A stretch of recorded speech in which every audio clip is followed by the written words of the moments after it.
The beginning after the end के एक नए एपिसोड में आप सबका स्वागत है। एपिसोड के शुरू में हमें दिखाया जाता है वो सब अब फाइनली अंदर आ चुके हैं। राइना सबको कुछ पीने के लिए देती है, सब पीने लगते हैं, अच्छे से बातें करने लगते हैं, पर तभी सब पता नहीं क्यों बेहोश होने लगते हैं। आर्थर भी पी रहा था, तभी वो कहती है, अरे मुझे लगा तुम काफी चौकन्ने हो, जबकि तुम्हारे सामने सब ऐसे हो रहे हैं तब भी तुम ये पी रहे हो। आर्थर कहता है, मैं काफी ज्यादा डिस्ट्रैक्टेड हूँ और अब मुझे कुछ भी सरप्राइज नहीं करता, पर मुझे लगता है कि आपको ये सब कुछ पता था। और तभी आर्थर उससे पूछता है कि वो उसे आखिर क्या बताने वाला था, क्या उस बारे में आर्थर कुछ भी जानता है।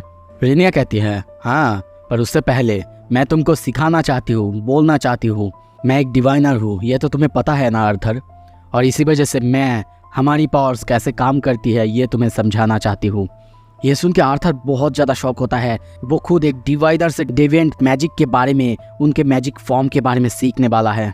रेनिया हंसने लगती है और कहती है, आई एम श्योर तुम बहुत ज़्यादा इंटरेस्टेड होगे।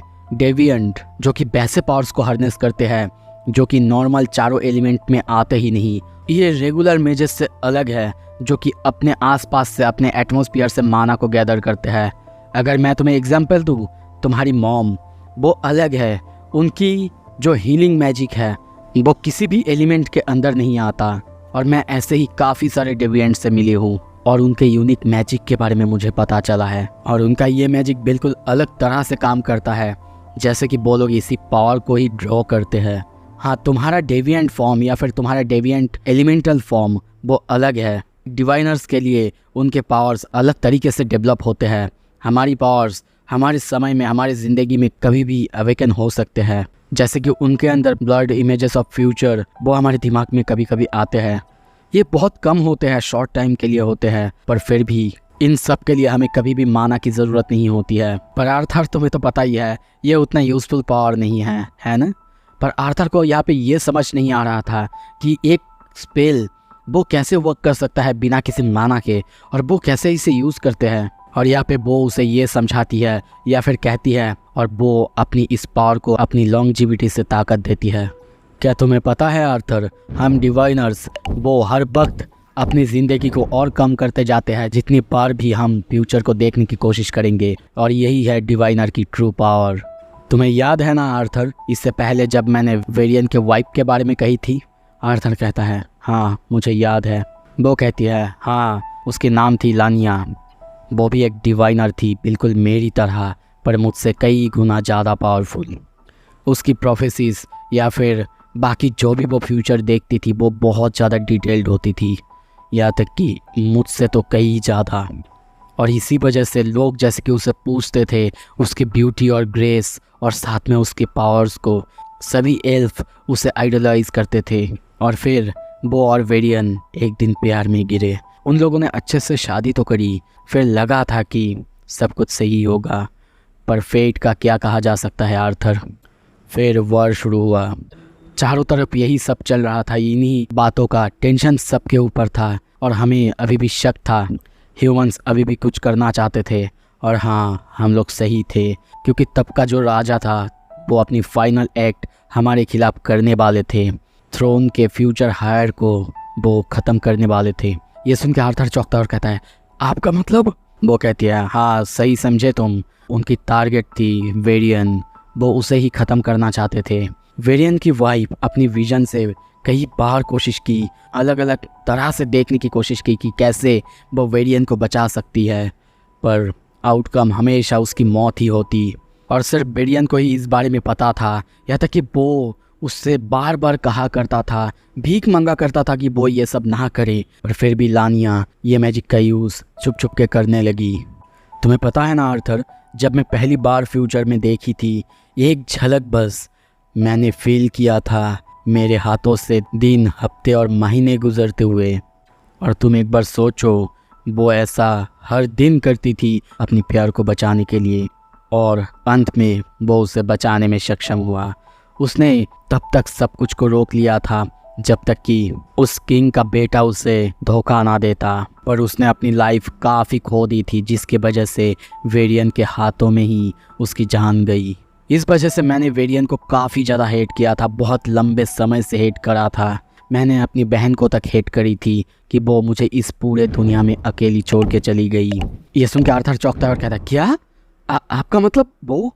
और वो वेरियन की तरफ देखता है और उसे वेरियन का हंसता खिलखिलाता हुआ चेहरा याद आता है कि इतने दुख के बीच भी ये बंदा कितना खुश रहता है। और तभी हम देखते हैं सिल्वी उठती है और उन दोनों को बात करने देखती है। रेना कहती है, देखो आर्थर, मैं ये तुम्हें इसीलिए नहीं बता रही हूँ कि मुझे तुम्हारी सिंपैथी चाहिए, मैं तो ये तुम्हें इसीलिए बता रही हूँ क्योंकि मैंने भी फ्यूचर देखा है आर्थर, तुम्हारा। ये सुनते ही आर्थर पूरी तरीके से चौंक जाता है। कहता है, क्या? मेरे फ्यूचर में? पर क्यों? पर तभी सिल्वी सामने देखते हुए गुस्सा करने लगती है। रेना कहती है, लगता है तुम्हारा बॉन्ड ट्रबल को महसूस कर सकती है।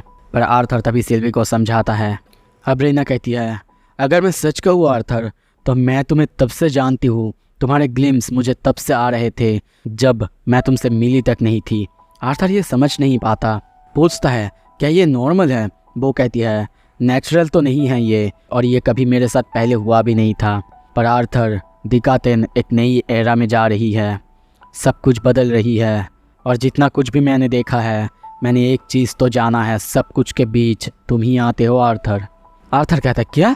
पर मैं ही क्यों?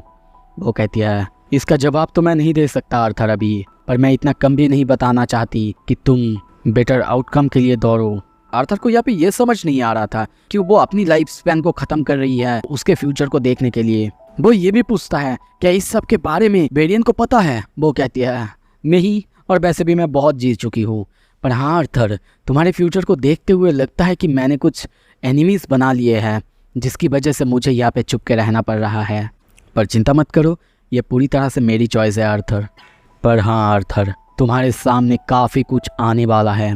जो भी फ्यूचर को तुम चूज़ करोगे वो कांस्टेंट होने वाला है। हमेशा तुम्हारे रास्ते में तुम्हारे लिए दुश्मन खड़े रहेंगे। पर सब कुछ के बीच मैं तुम्हें एक चीज़ बता सकता हूँ आर्थर, तुम एक एंकर हो, एक एंड गोल। तुम जो भी कुछ अपने लाइफ में अकम्प्लिश करोगे वही तुम्हारा पाथ डिटरमाइन करेगा।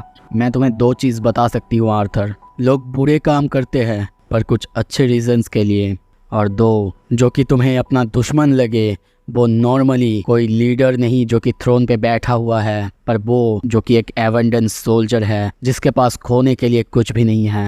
आई एम सॉरी आर्थर, पर इससे ज़्यादा मैं तुम्हें कुछ नहीं बता सकता। आर्थर अब ये सब सुन के कहता है, क्या होगा अगर मैंने राइट चॉइस नहीं की तो? वो कहती है, कोई बात नहीं आर्थर, कभी कभी राइट चॉइस ही हमेशा बेस्ट नहीं होते। चलो अब तैयार हो जाओ। हम लोग लगभग सारी रात बात कर रहे थे। सीन शिफ्ट होता है, हम जायरस एकेडमी के वहाँ पे एक जंगल में किसी जगह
उसे दूर एक पेड़ पे फेंक देता है। और अब वहीं पे हम लूकस को देखते हैं, उसका पावर अब बहुत ज़्यादा बढ़ चुका है। वो सब डर के अब उसकी तरफ देखने लगते हैं। अब लूकस पास्ट में अपने भाई के साथ हुआ बातचीत के बारे में सोचने लगता है, जब उसने उससे कहा था कब तक वो उन लोगों का पैसा खर्च करते रहेगा, कब तक वो पेरेंट्स के ऊपर निर्भर करके रहेगा। और ये याद आते ही वो हंसने लगता है, जोर जोर से हंसने लगता है।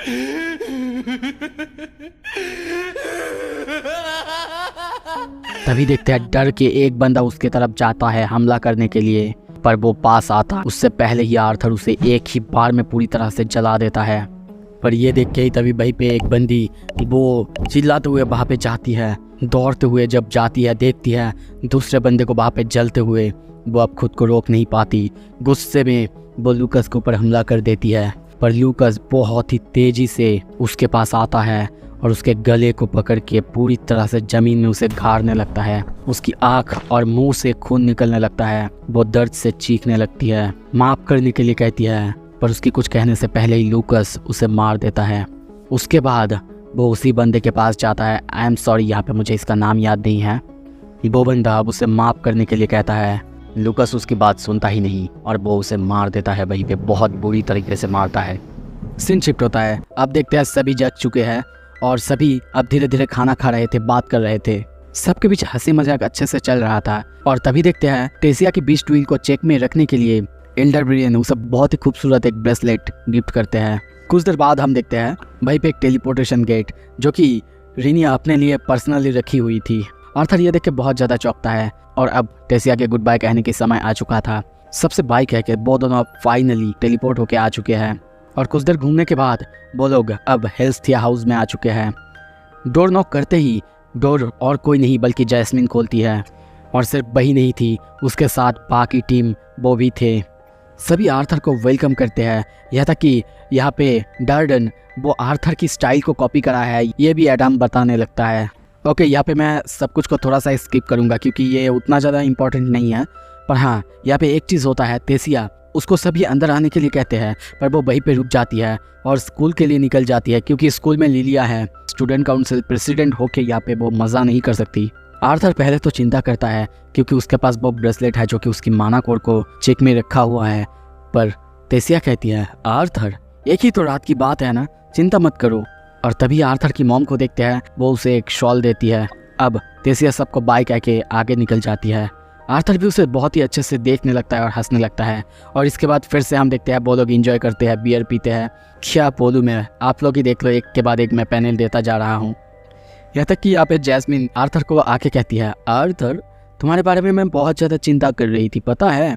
कुछ देर बाद ये सब कुछ देख के हेलेन तभी आर्थर को बाहर आने के लिए कहती है और कुछ देर बाद दोनों एक साथ बैठे हुए बात करने लगते हैं। यहाँ पे मैं ये सब डिस्कस नहीं करूँगा क्योंकि उतना इम्पोर्टेंट नहीं है, पर हाँ बात खत्म होने के बाद हेलेन घर के अंदर जाती है और अब यहाँ पे आर्थर सोचने लगता है मुझे पता होना चाहिए मैं किस लिए फ़ाइट कर रहा हूँ। मुझे नहीं पता इस दुनिया में मुझे क्यों लाया गया है, पर मुझे ये विश्वास नहीं होता मुझे यहाँ पे लाया गया है बस एक चेस पीस की तरह। मैं यहाँ पे हर किसी की हंसी को बरकरार करने आया हूँ और मैं करूँगा, चाहे गॉड हो या फिर कुछ भी हो, मुझे फ़र्क नहीं पड़ता और मैं मेक श्योर ज़रूर करूँगा इस बार का फेट मेरा यही हो। तभी सीन शिफ्ट होता है।